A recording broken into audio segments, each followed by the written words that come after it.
Hey everybody. I don't know what to say. It's like so frustrating, I guess like nobody does know, but probably like everybody knows. This is such a strange time to be alive.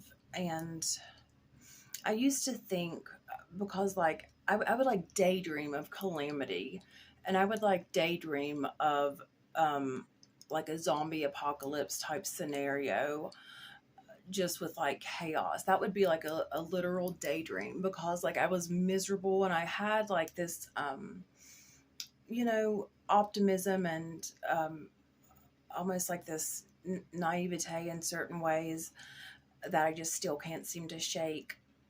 But I had all these other like mental issues and addiction on top of that, and so it kind of gave me like this nihilistic viewpoint of like, I don't fit in and I don't belong. So I'm just going to like, feel instantaneous pleasure of like poison until I die, basically. And, hopefully like a romantic partner and companionship to take the edge off of like belonging nowhere. These are my thoughts. So I would like daydream of calamity and kind of like, so much stuff that we've seen happen oddly since I've gotten sober. And as I've said before, a few videos back, like I have had that Bella moment from the Twilight movie, I believe the second one, where she is like realizing that the werewolves and the vampires are real. Um, I had a dream one time. I started having lucid dreams after Paul died, the guy that I was dating when I was 21. After he killed himself, I started, well, I didn't start having, but that was the first time I had a lucid dream where it's like, I guess you could call it astral projection, but I wasn't really in control of it. But all I know is that it wasn't like a dream where I wake up and I'm like recalling. It was like an event where I woke up and I'm like, I felt like I was recalling what I had done the day before, because in my dream, I was interacting, I was moving, I was thinking thoughts. There was this dimension. And, he came to me and I saw him, like I could, see his pores. It was crazy. It was him. And then I had a dream once, after 13 years later, after the second boyfriend that I had kill himself in the murder suicide. It was like these bookends of death, and I had this dream after that. It was the apocalypse, and the day after the rapture, I was walking around earth. I was like roaming the earth with other sinners or not chosen people, and we had pig snouts on our feet and like these swirls on our feet. It kind of puts you in mind of like, that infamous number, but I don't want to say it was the mark of the beast, but they were swirly, kind of 6-ish looking, definitely like pig snouts on the bottom of our feet. We were all barefoot. It was pretty gross. And I saw Lilith, and this was before I started doing goddess work. I saw Lilith in my dream. I was roaming around, and I turned a corner and she was like looking into a brook, and she had long red hair, and she told me not to worry, that everything would be okay, to not worry about everything that was going on, that she would be back and she would remember me and she would find me, and everything was going to be okay. And that was a lucid dream. I saw, after I got out of the shower one time, I saw this woman in the mirror in a silhouette, and this little portly man was holding a lantern for her. And both in my dream with Lilith and in my mirror, I wasn't high or anything, and I just saw this woman. This scene started to appear in the condensation in the mirror, and it was Hecate. and I did not know, I had never even heard of her until fairly recently. I didn't know that she was connected with mirrors. I didn't know she was connected with the underworld. I had not heard of her, right? And I see her in a mirror, and I know that's her because the hermit or lumineer or something. I feel like I'm like getting my facts wrong, but it said she often like moves like with this man who holds the light for her, like illuminates, and that was the same mirror that my ex appeared to me in. And so I've had like, being someone who's always been like this quest for the truth, I think, and my place within that truth, and looking back and having these experiences, like these goddess experiences and these lucid dream experiences, and just being surrounded by death, and I think also that the people that we let into our hearts, I think, are kind of reflections of us and vice versa, and we are all the good, the bad, and the alien. And so, like, I'm processing all this trippy stuff and connecting who I am and who I want to be with, like, these supernatural events from the past with the present times of just the change that's taking place, the change that I used to daydream about until I got sober and I've actually found a purpose in my life, and I found that I was my life's purpose. And I've heard a couple, my philosophy, I guess, on life really doesn't jive with, I think, a lot of or some at least Christian perspectives, because I've heard it talked about as esoteric, as witchcraft, as like loving yourself, and I guess if you look at it, that stuff as sinister or dark, then I guess I fit that bill. But for me, the esoteric has really helped me have a connection to God, and have a connection to God through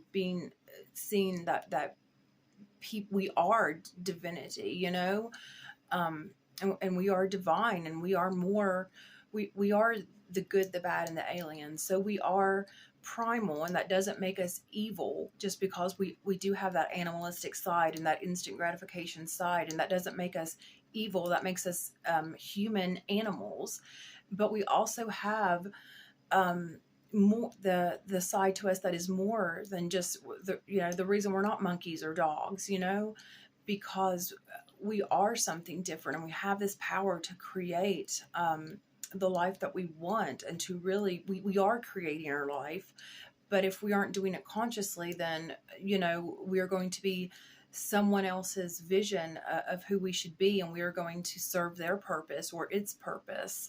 If we're not consciously creating our own lives, we're going to just have to settle for jamming ourselves into someone else's mold, or just we are going to get run over and swallowed up by life, because we're just going to be like a name and turned into a number for the DOC, or just like a statistic that's going to be advantageous for politicians and all these interest groups, if we're just being overrun by our addiction or our darker impulses. So if we're going to be like the conscious creators of our life, we're going to live anyway while we're here, while we were on this earth. Why not actually like create the life that we want to? And I think having that conscious creation, and also not punishing ourselves for being primal or for being asleep for so long and doing these things that we're not proud of in the past,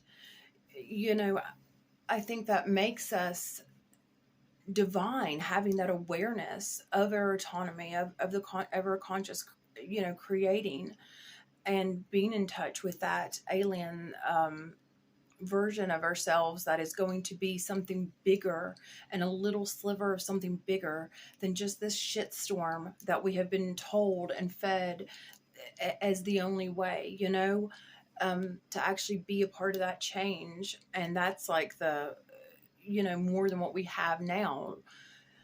Because right now, I just feel like we are run by the entities that are keeping us in this primal state. You know, they're keeping us in this animalistic state where we are always like distracted and wanting, you know, that instant pleasure. But while they are keeping us in the primal state, they are, you know, elevating higher and higher, you know, to God, just keep the planet in this, I don't know, like just this system of just using the planet and abusing the planet and using ourselves and abusing ourselves. And I just don't want to be a part of that anymore, you know, because I do feel like I've seen these, had these like moments of divinity and with like, man, I've seen goddesses. That's like more than just, you know, the archetypal energy. That's like a piece of who I want to be and express, is that, you know, divine feminine in harmony with the divine, my divine masculine side, you know. And it's just no wonder, like, technology, if we do not use it, if we are not consciously creating our lives and are consciously aware of what we are consuming, it is going to consume us, you know, because I was consumed for so many decades, you know, and I was told to be a consumer and told how to be a good consumer. And when that didn't fit, I mean, joke was on me because I was still unconscious. I was still a consumer. I just said, oh, instead of consuming this, you know, the good stuff and doing it the right way, I'm just going to do it the wrong way because, you know, it's one side or the other. So I thought, I didn't know that, you know, I had the potential, as we all do, for option C, for that, you know, kind of like alien divinity within all of us. And even though, like, to wrap it up, even though I did kind of have that, you know, a little bit of kind of like this anarchist spirit in me, you know, I've always loved rock music, and I was always like into, as a teenager, like the gothic stuff. I wasn't gothic, which I guess is like emo now, but I was kind of like a emo girl, you know. I was emotional, and I was like straight up a trendsetter with mental illness, you know, even though I didn't start a trend. I mean, I was ahead of the trend, you know, kudos to me. You know, I was a cutter, but well before cut, I even knew that was a thing people did, before there was a term. And so I have that side to me, right? But even though I'm attracted, the point is, it's like, for example, even though I was attracted to the gothic stuff and black nail polish, and as I've said before, also like a little mini flex, I liked the alternative nail polish shades when you could not get them in the stores, except in like the Wet n Wild cheapest brand you could buy was the only nail polish brand that offered like alternative shades in the late 90s in West Virginia. But even though I had that natural soul pull towards more of like a commercial edge or a superficial edginess, I guess, I still, in my soul, I saw the hypocrisy of it. I felt the hypocrisy, I guess I should say, before I even saw it, in the sense that it's like I knew. I was like, okay, so they're gothic, but it was still, even people that, you know, were really like counterculture, They were fucking, their whole identity, as counterculture as you can be, you are counterculture. Your whole identity is still based on the the culture, which is the fucking problem, you know? Um, so it's like, how can we get anywhere? It's just like this pendulum. It's one extreme or the other, one extreme or the other. And people like flex looking back, you know, like, oh, America was fucked up in the past. Like, every country, the past is fucked up because the people that are running the present were running the past, because it's the same entities and systems in power now that were in power then. So if it was messed up then, that means it's messed up now. But all we can do, it seems like, is talk about what was wrong with the past. Like, we have got to stop saying, oh, this is what was wrong with the past, or what was wrong with Gen X, or what was wrong, you know, with 10 years ago. Everything from the past you can look at and see the flaws in it, you know, because we all have that 2020 hindsight. But until we are like learning, extrapolating the lesson from that and applying it to the present, to ourselves, to everything right the fuck now, it doesn't matter.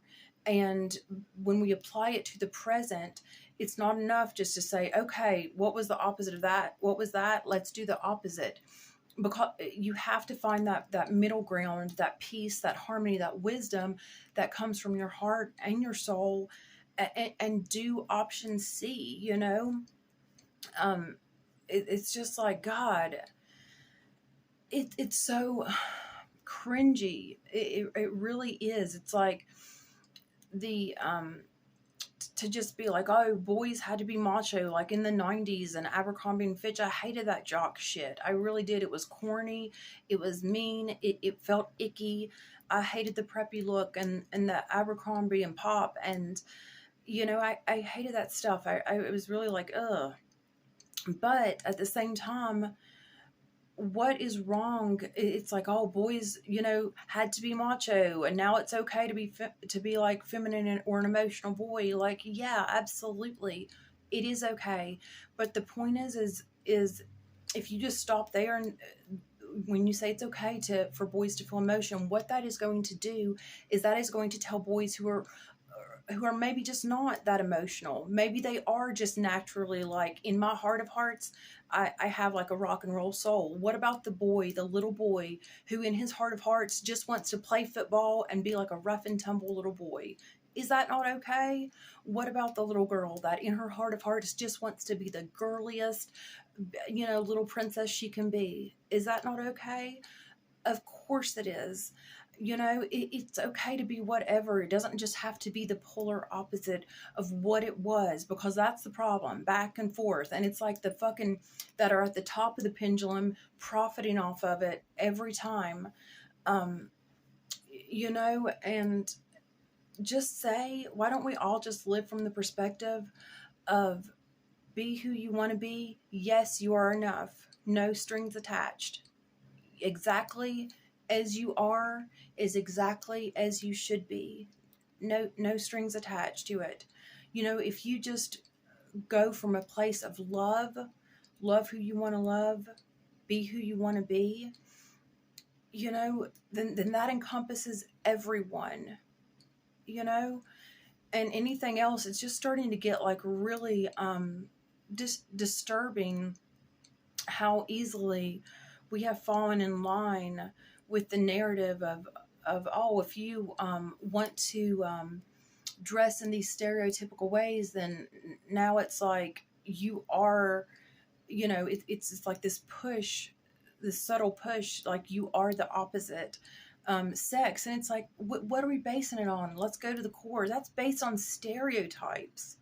I mean, there is nothing more patriarchal, and it's just like, my God, you know.